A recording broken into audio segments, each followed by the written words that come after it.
On a spectacular journey through northern India, renowned historian Charles Allen follows in the footsteps of a real man of flesh and blood,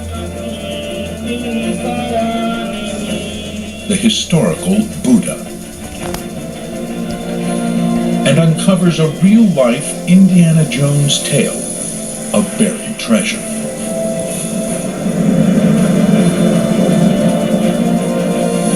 In 1898, a colonial landowner made an extraordinary archaeological find.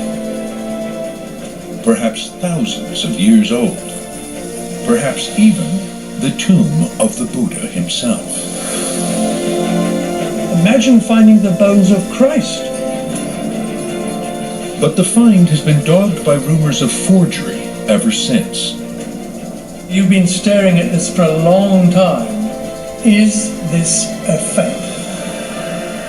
This film aims to resolve a series of mysteries. Is this little-known monument in northern India really the Buddha's tomb?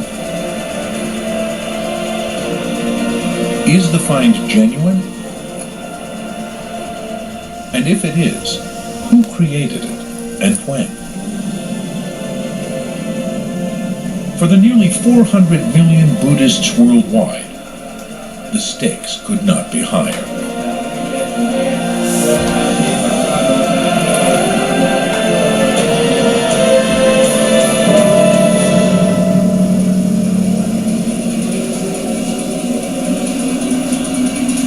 This is Bodh Gaya in northern India, Buddhism's holiest site.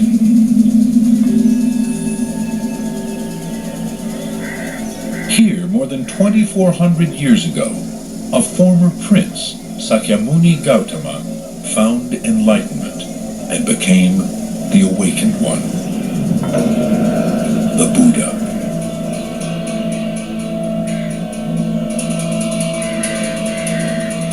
Bodh Gaya is home to scores of Buddhist memorial mounds, known as stupas. Could the Piprawa stupa, 200 miles away, be the holiest of them all?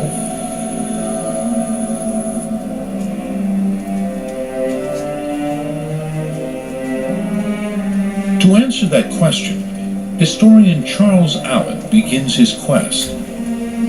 Not in India, but on a quiet suburban street in England, home to the treasure that he first saw several years ago,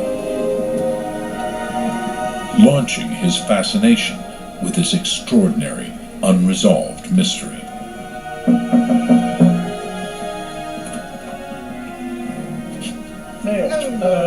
Like Charles Allen, Neil Pepe was raised in British India and is the grandson of W.C. Pepe, the man who made the remarkable discovery at Piprawa, a site on his colonial estate. That is patently William Claxton Pepe, your grandfather, is it not? Yes, it's his old chest. There's some of the photos. And there he is. Then that is the Piprawa stupa. This is the excavation site. Yes, and you can see the trench that was cut through the middle of it. Beneath the Piprawa stupa, Willie Pepe found a huge stone sarcophagus over 20 feet down. In it were some reliquary urns and more than 1,000 separate jewels, carved semi-precious stones, and gold and silver objects of incalculable value. A fraction of the jewels, duplicates, were given to Pepe more than 100 years ago and preserved here by the family.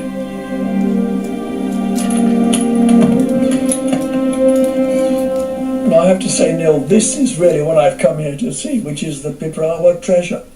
Well, these ones were the original frames done by my grandfather. What strikes me is how absolutely fabulous they are.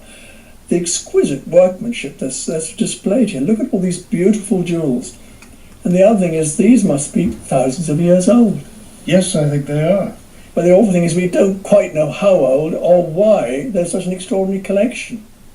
Yes. And I suppose that is really what I've got to find out. Well, I very much hope you do. A cloud still hangs over this amazing find, one that has deterred serious scholarship and blackened the name of Willie Pepe. And Neil, here we are, more than a century after your grandfather's famous discovery, and there are still talk of hoaxes and conspiracy theories. What do you make of that? I find it quite extraordinary. Really, I don't understand it. It seems quite illogical. As far as the family is concerned, the man was incapable of forging anything. Neil grew up on his grandfather's estate, Birdpur, in northern India, where Willie Pepe made his remarkable discovery.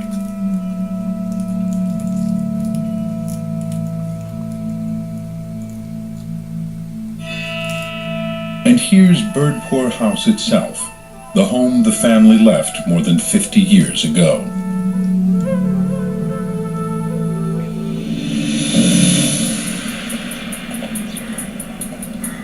"4,000 miles away, Birdpur House still stands. Here, Charles Allen begins his search for answers to the Piprawa mystery. Yes, it's faded, it's not looking at its best, but it is the same house. 3 generations of the Pepes grew up in this house, and Neil, who's now in his 70s, he must have played on these lawns, he must have played along the veranda up there.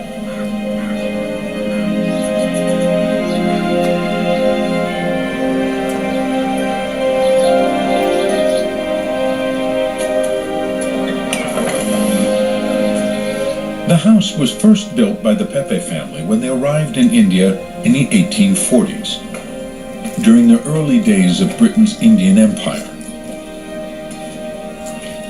The family created a vast 30,000-acre estate here, growing crops like sugarcane and rice. The question is, did the man who lived here in the 1890s really discover the remains of the Buddha? Or was he the victim of a hoax? Or even the hoaxer himself?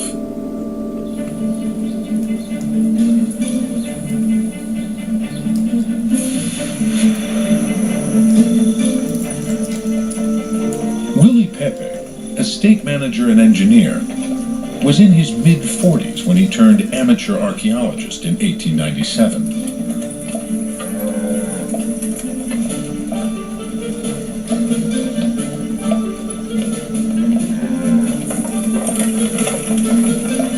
The landscape of this part of northern India is low and flat. But at the northern edge of the Birdpur estate is a mysterious mound known as Piprawa.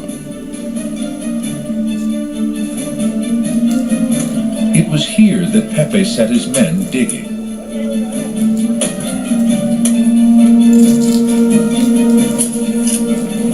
I don't think we'll ever know exactly what motivated William Pepe, but the fact is this was the golden age of Indian archaeology. All sorts of exciting discoveries were being made at this time, in particular the discovery of some lost Buddhist sites, one of them very near here.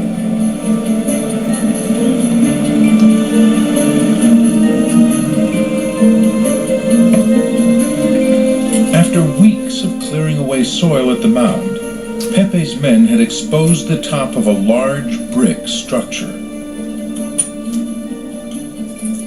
But what lay beneath?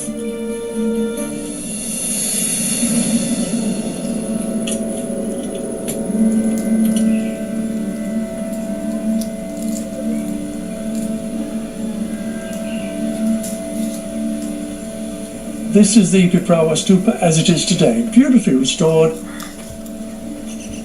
But this is not what it would have been like in 1898. You have to imagine that I would now be standing deep underground because the surface level of the ground would have come about 20 feet above my head. So the first thing Mr. Pepe has to do is to expose the top of this vast mound, and his workmen uncover a lovely brick dome.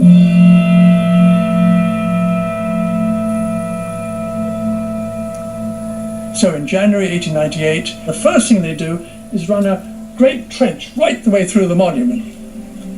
And then they dig down deep into the ground. When finally they've got to the bottom, what do they find? A neat little alcove, and inside it, this vast stone coffer. Nothing like it has ever been found in India. It's almost like some sort of Egyptian sarcophagus. Will they find a body? Will they find treasure? You can imagine the excitement building. It must have been an extraordinary moment.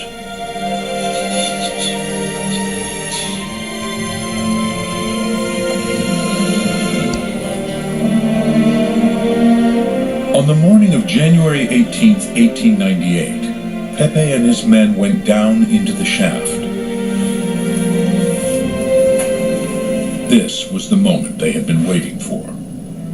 The huge lid, weighing nearly a quarter of a ton, was slid aside, and for the first time, Pepe was able to look inside. He waved his workers back to give himself room, and began to remove what he found.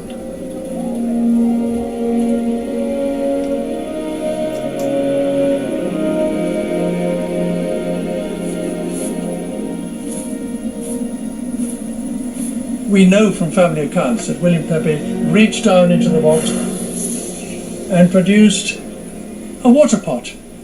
I suspect a great sense of anticlimax. Here was an ordinary little water pot, as you might find in India today. So he would have handed that to his foreman, looked down again.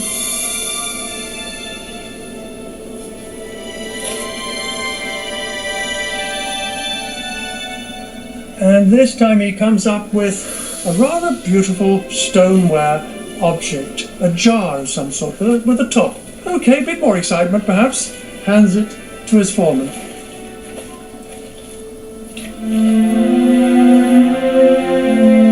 The next pot seemed unremarkable too, a low stone jar with a lid.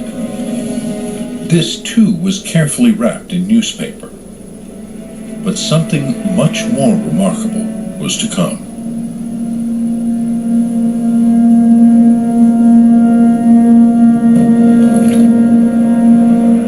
Now, it's almost as if William Pepe has saved the best for last, because the fifth time his hand comes out of the box, he is holding a beautiful, shining crystal object. It has a beautiful lid on top in the shape of a fish, and when he lifts the lid off, you can imagine a gasp of astonishment, because it glittered with jewels.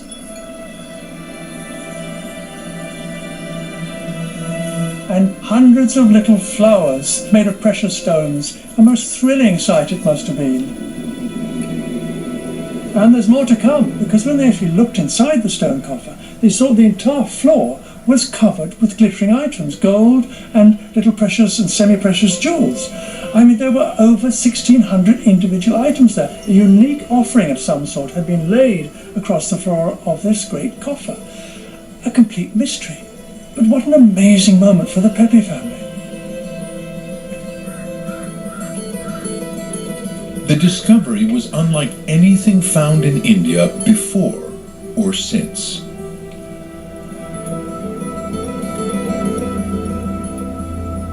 Now, we also know from the family's own account that one of William Pepe's nieces was there, and she said to her uncle, "Oh, Uncle Willie, do dig deeper."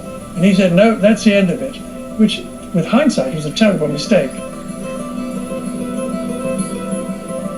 Digging deeper might have answered questions that clouded this amazing find for the next 100 years. But Pepe did not dig deeper. And why should he? What he had already found was little short of miraculous.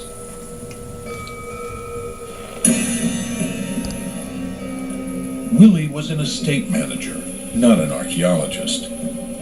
Little attention was paid to the details of which jewels had come from which of the jars. More importantly, what everyone had overlooked in all the excitement were the bits of bone and ash mixed in with the jewels. Well, that same evening, Pepe realized that these fragments must be human remains. As to who they were or how old they might be, of course, he had no idea. But he was very careful. He gathered them all up and he put them inside 2 stone jars, which he sealed. And then he sat down to write 2 crucial letters.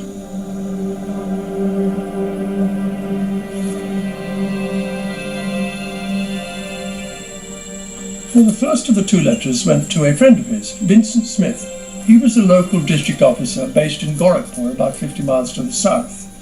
And he was also a very keen antiquarian, indeed quite a specialist. The second letter, however, was to a genuine archaeologist, the only archaeologist in the entire area. And he was actually working about 20 miles to the north on an excavation. And his name was Dr. Anton Führer. Both these men wrote back almost immediately, and they were, "Is there an inscription anywhere?"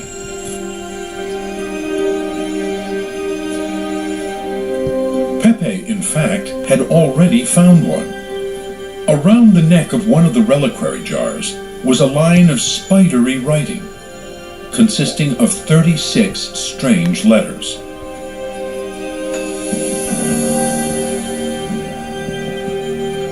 The letters themselves, let alone the language they represented, were completely unknown and indecipherable to Pepe.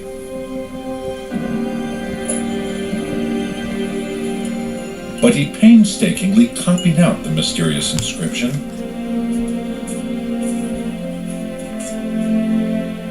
and scribbled a hasty note to his friend Vincent Smith, the local district officer.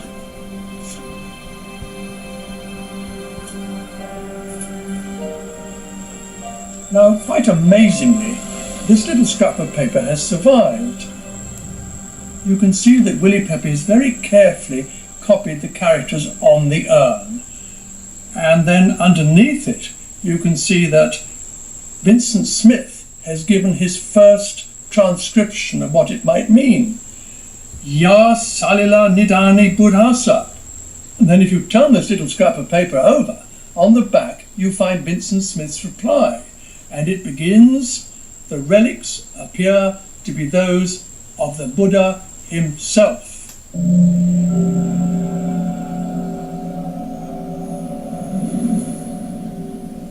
Hard to imagine what must have been going through Pepe's mind when he saw that. This is mind-blowing stuff. Mind-blowing indeed. No relics of the Buddha, dead for almost 2,500 years, had ever been found. If Pepe had located them, it was a discovery of huge importance, akin to finding a piece of the true cross. Führer's response was just as enthusiastic. He wrote back, "Your shrine contains rare relics of Lord Buddha." Within weeks, Dr. Führer, in his role as official archaeologist for much of northern India, was on his way to see Pepe. A visit that would have dire consequences. No one knew it yet, but Dr. Führer was a fraud. The enigmatic Dr. Anton Führer, Roman Catholic priest turned reverend, turned amateur curator, turned bogus Sanskritist, turned professional archaeologist. I spent years trying to understand this man and years trying to find a photograph. And the best I've been able to come up with, there's one that shows him at the scene of one of his early digs, and you can see him standing by a statue. And the other one, here he is at Piprawa, and he's standing with William Pepe. But in both those pictures, he's a kind of shadowy figure. And really, that's the shadow that he casts over the Piprawa Stupa excavation.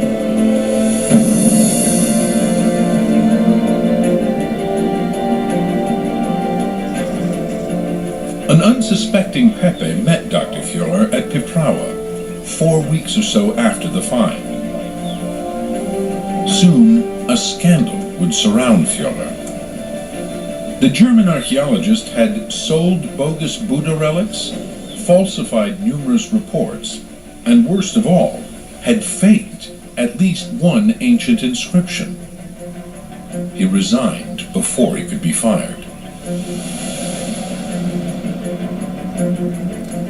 In its capital in Calcutta, India's British government faced its own scandal. Dr. Führer, after all, was one of their most senior archaeologists. The reaction of the government was one of embarrassment. What on earth are we going to do? And the first thing they did was to try and destroy all his records. They were patently bogus. The best thing to do was just simply wipe them out. Then they had the problem of Piprawa. Now here had been discovered not only some rather wonderful jewels, but also some actual bones and ashes.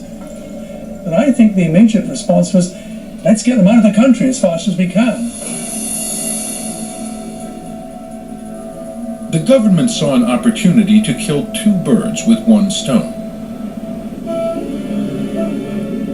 They'd long wanted to ingratiate themselves with the neighboring state, Siam. So they formally presented the Piprawa ashes and bones to Siam's Buddhist king, Rama V, scoring a diplomatic victory and brushing the affair under the carpet before the Führer scandal could boil over. But where did that leave Pepe and his extraordinary find? The suspicion had to be that Dr. Führer had interfered in some way with the Piprawa excavation. He had the opportunity perhaps to go into the excavation itself, go into the coffer, perhaps even put some items in there, or even conspired with Mr. Pepe, perhaps even conspired with the other officials, some gigantic hoax. But the key conspiracy theory involves the Piprawa inscription. The basis of that theory is that Dr. Führer had the opportunity and the expertise to fake it himself.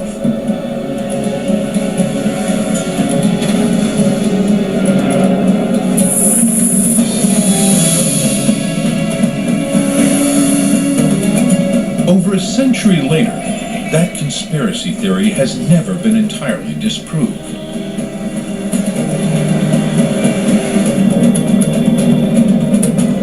The crucial piece of evidence is here in Calcutta.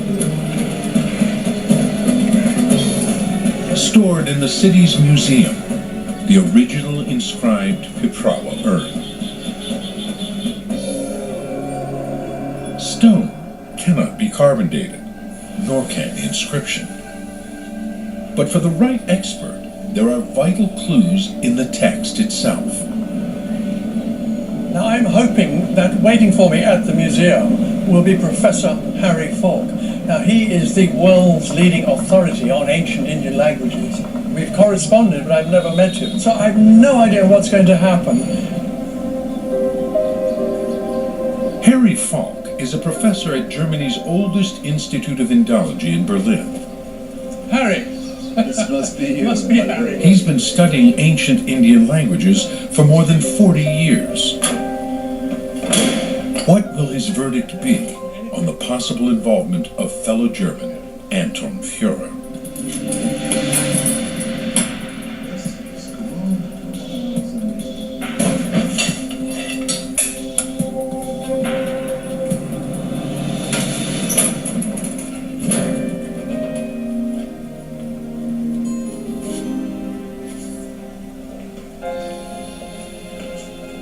So here we are into the Holy of Holies. Oh, there it is.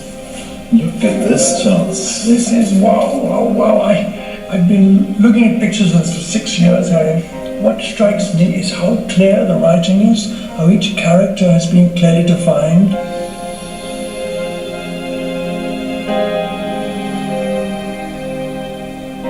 So Harry, you've been staring at this for a long time. Is this a fake? I can definitely say this is not a fake.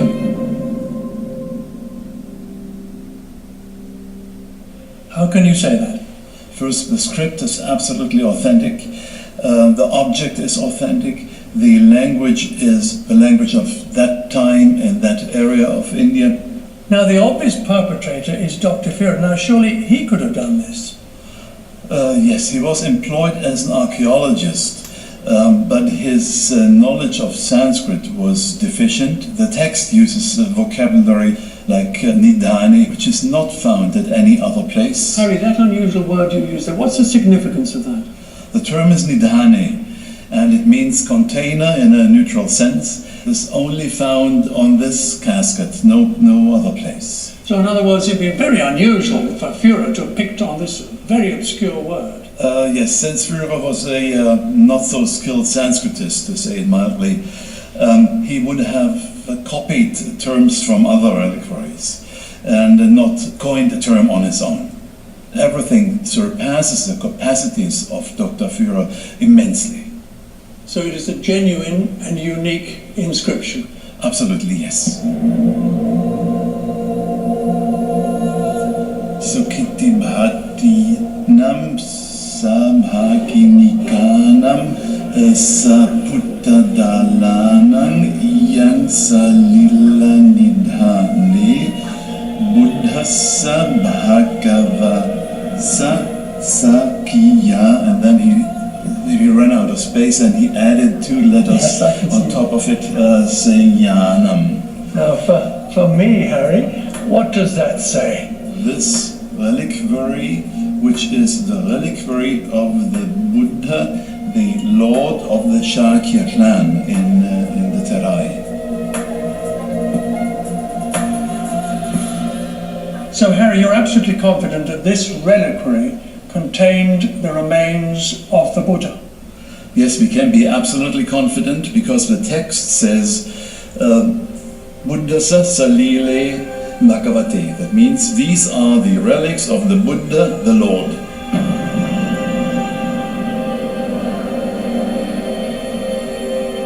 So the world expert is convinced that the vital inscription is genuine, clearing the name of Willie Pepe. But now, a deeper mystery emerges. According to Harry Falk, the script used for the inscription didn't exist when the Buddha died. And the only comparable urns are from long afterwards, too.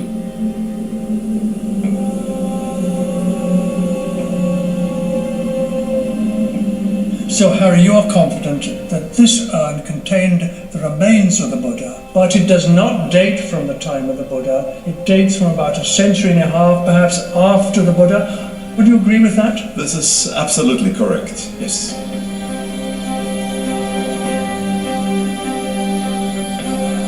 So how can it be that an urn that claims to have contained the remains of the Buddha was made at least 150 years after he died? The answer to that question lies back in time, around 2,300 years before Pepe made his find, at the time of the Buddha himself. How did an ordinary man of flesh and blood start a world religion? How and where did he die? And how might his remains have ended up in the tomb Pepe found?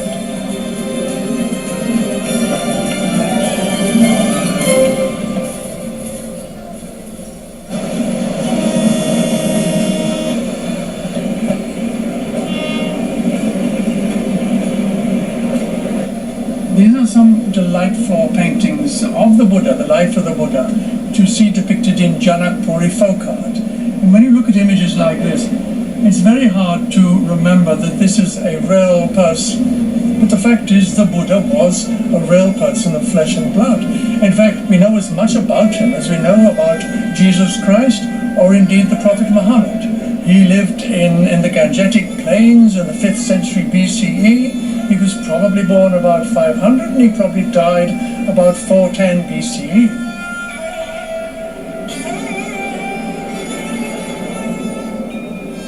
The Buddha was born in Lumbini, not far from Viprava.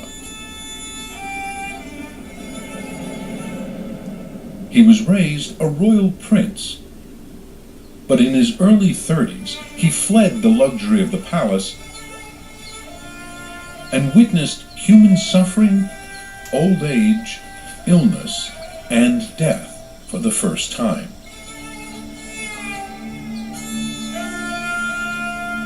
When he saw an old hermit at prayer, he rejected his former life and became a hermit himself.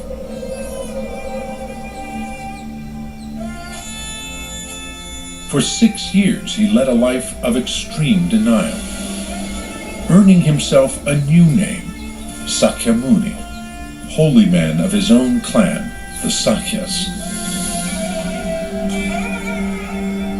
Then he came to the place that would bring him to enlightenment, Bodh Gaya.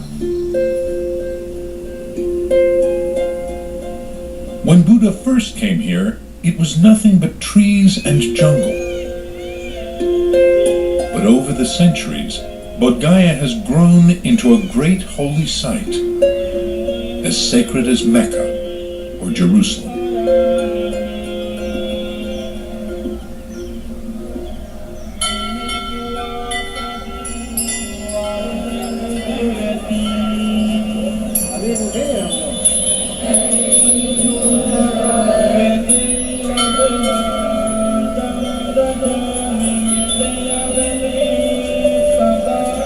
It's really very humbling to think that this, for millions and millions of Buddhists, this is the center of their universe, and that there are people here from Tibet, from China, from Burma, from Thailand, from Sri Lanka, and indeed foreigners from the West as well.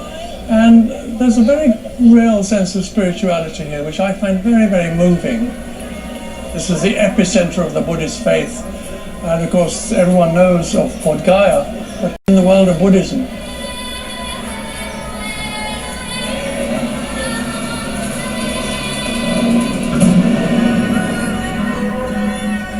at the heart of this holy site is the Bodhi tree.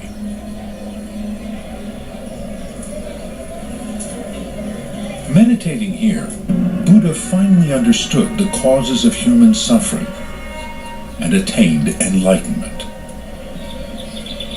And so a new religion was born, Buddhism.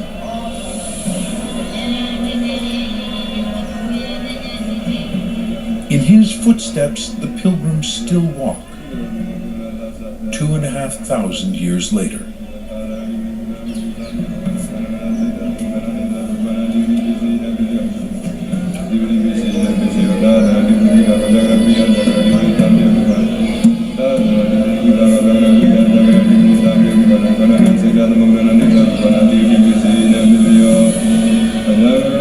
Here at Bodh Gaya, the Buddha transcended time, entering an eternal present, without future or past.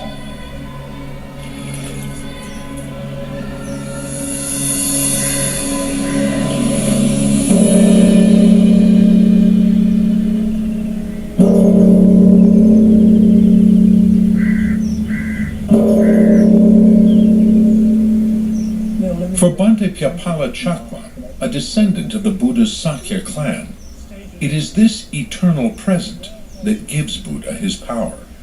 When he was born in Lumbini, he was born just ordinary person who sometimes used to live in the past or in the future, not in the present. But after he became enlightened in the Bodhi tree, then he started living exactly at the present moment. But the thing is that the differences between an ordinary person and the person of enlightenment, like a Buddha, that's Buddha lives always at the present moment. Don't live in the past, don't live in the future. But on the other hand, an ordinary person lives either in the past or in the future, not in the present.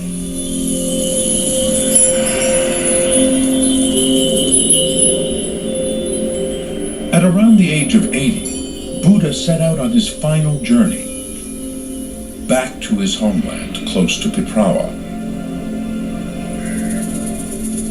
His route was marked later by memorial stupas and stone columns, where he delivered his last sermon,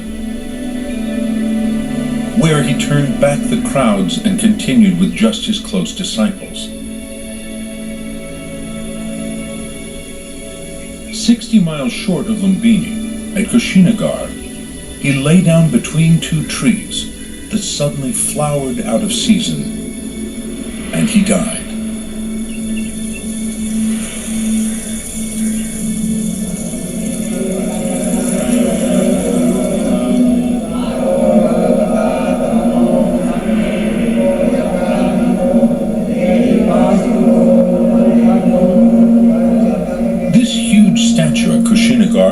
Marks the spot where he experienced what Buddhists call the final extinguishing.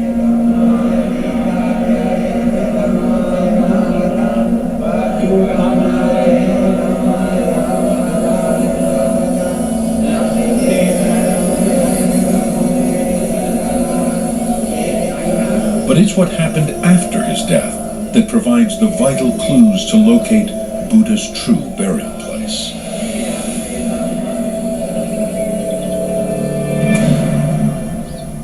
As soon as the Buddha had died, his body was cremated. Now, over the years, he gathered a very large following. So there was an almighty squabble because everybody wanted a share of his remains. And this could only be resolved when it was decided that the remains should be divided into 8 portions, which would go to 8 kings, including the Sakya family, the members of his own Sakya clan.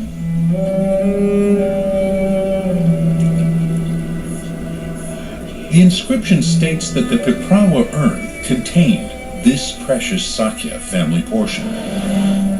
Since Piprawa is at the heart of Sakya territory, Buddha's homeland, was it possible that Pepe had found this original burial site of Buddha's remains? The only one of the 8 portions to be found.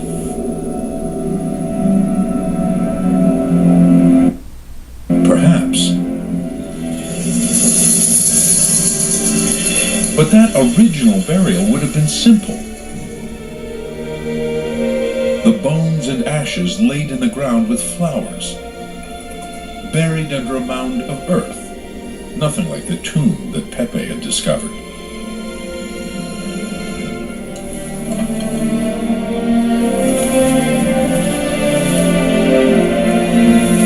So even if the fragments of bone and ash belonged to the Buddha,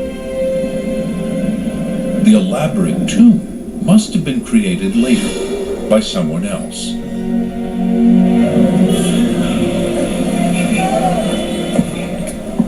So who could have built it, and when, and why? There's one place that could hold the answers to these vital questions. A remarkable site at the very heart of India. Sanchi, 450 miles away.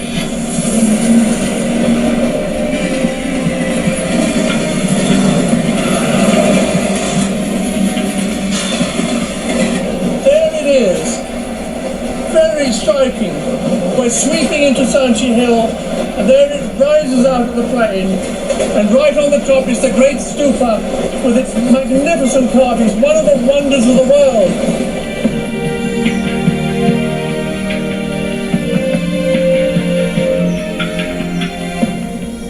With its huge stupa, 50 feet high, Sanchi is a monument to the spread of Buddhism. Could it be that the man who first built this site was also responsible for the spectacular tomb that Pepe found?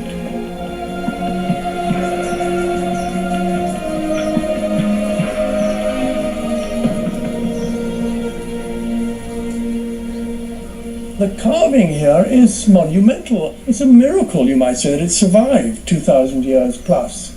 And here it is, and it's the only one like it. It's breathtaking. The monument was begun by a great emperor who converted his Indian empire to Buddhism 150 years after the Buddha died.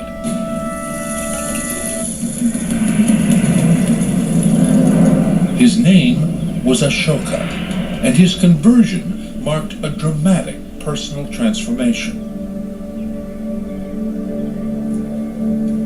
It's impossible not to be moved by the character of Ashoka. Here is an extremely violent, unpleasant, ruthless emperor who seizes the throne by violence, kills all his brothers, and then suffers some extraordinary change of heart and is suddenly converted completely, becomes a new man. And from that moment onwards, Asia has a ruler who actually rules by principles of morality.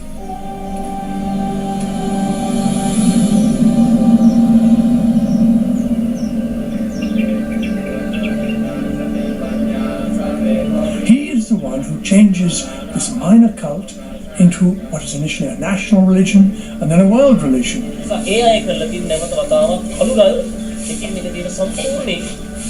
Three crucial facts suggest possible connections between Ashoka and Piprawa. Sanchi shows how Ashoka built hundreds of brick stupas all over India. How he dug up the original portions of Buddha's remains and redistributed them to these new sites. Was Piprawa among them?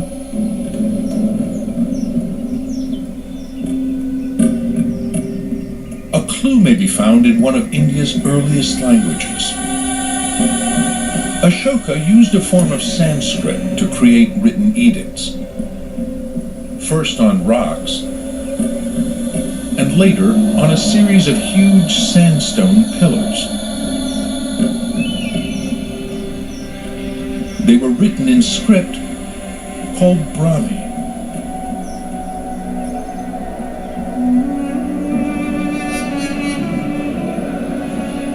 The very script used to make the Piprawa inscription.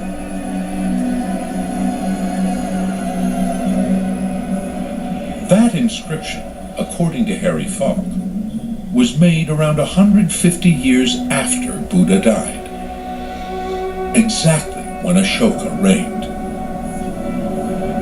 But if Ashoka did create the tomb of Piprawa, if it did mark the burial site of Buddha's own family, the Sakya clan, it would have been one of Buddhism's holiest sites. How could such a place possibly have been forgotten?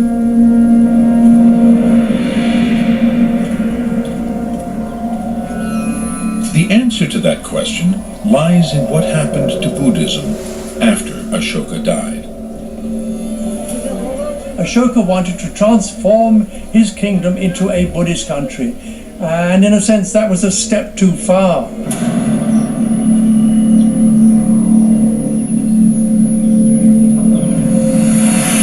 These statues did not lose their heads by accident.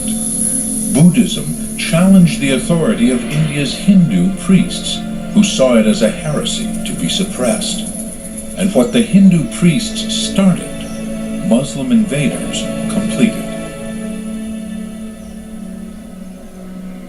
Over the centuries, Ashoka, the Brahmi script, and Indian Buddhism itself were all erased from memory, almost as if they had never been. It wasn't until the 1800s that Buddhism was all rediscovered, mainly by British scholars.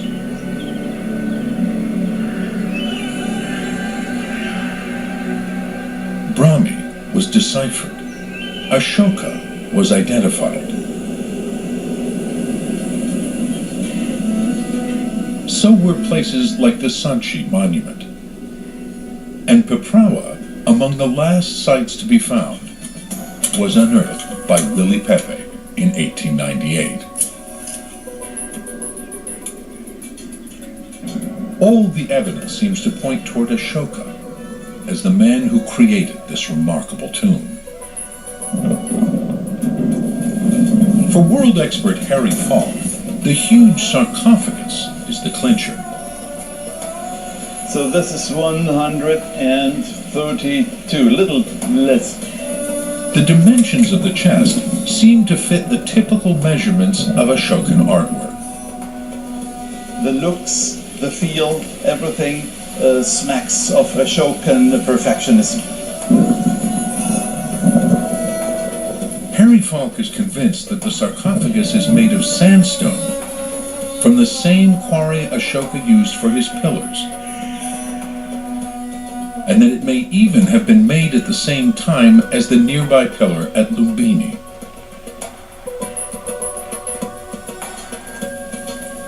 So does that mean it's possible to give this stone chest a date? This should have been done when Ashoka was in Lumbini and in that area. That means around his 20th regnal year, which comes down to 245 BC, roughly. You give me a very specific date, Harry. Highly unusual.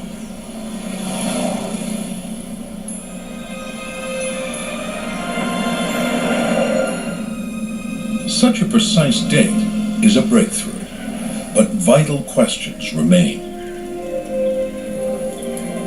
Why did Ashoka choose Piprawa? Was it the original burial place of Buddha's remains by his own Sakya family? उस खीर को बड़े ही प्रेम से सागर बुद्ध ने खाया और पात उसी ने नदी में फेंक दिया। बुद्ध का धर्म जो है। If Pepe had dug deeper, as his niece suggested in 1898, he might have found the answer.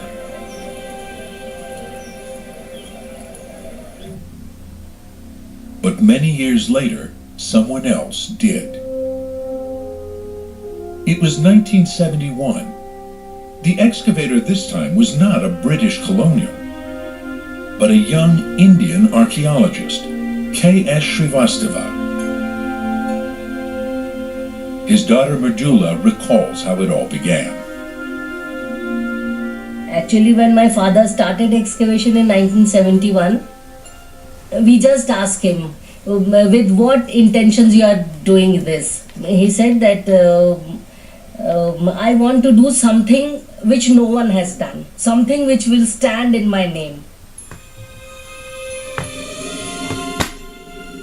Srivastava was convinced that the chamber where Pepe had found the sarcophagus wasn't at ground level, and that there might be something beneath it. Pepe's excavation had long since been filled in, so Srivastava had to go down through the whole stupa again, from the top. Every month, and when he used to come back to the headquarters, my brother, myself and my sister, we used to just keep waiting at the door for him. As soon as he started climbing the stairs, he said, "Papa, did you get anything?" Every time when he used to say that, "No, not this time, not this time," we could see the tension and worry on my father's face. But ultimately in 72, when he got the relic caskets, and he came to Patna and we asked, "Papa, did you get something?" He said, "Oh yes, I have done it." And he had.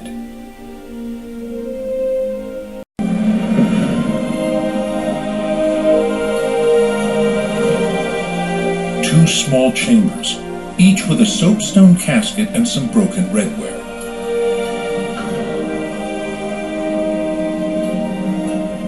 Srivastava was convinced that this find was from the time of the Buddha himself.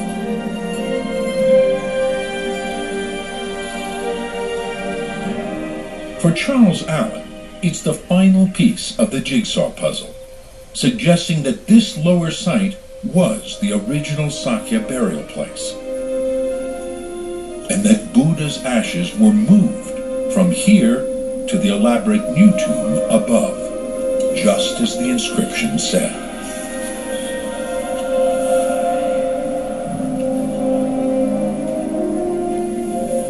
When Pepe comes along and he finds this huge great box, we're talking about a different era. Somebody has come along and disturbed the original ashes, and then he's added his own particular tribute, his offering of all these wonderful jewels.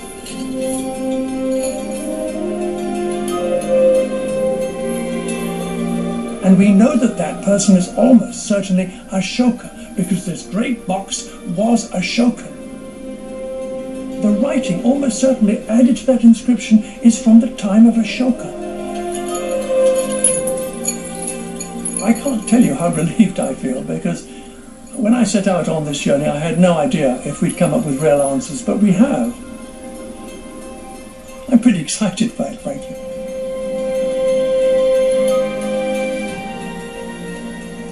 I can now go back to England and tell Neil Pepe that his grandfather is not a liar, that the inscription is genuine. Not only that, I can say that the jewels that he possesses are indeed genuine.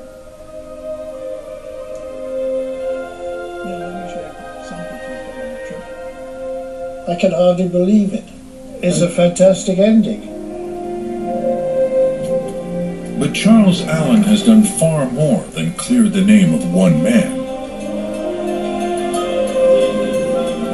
For nearly 400 million Buddhists worldwide,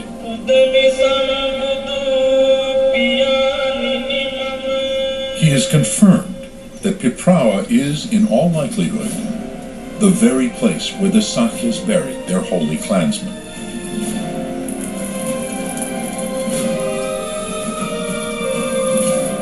And where the Emperor Ashoka later built a magnificent tomb to give honor to the Lord Buddha himself.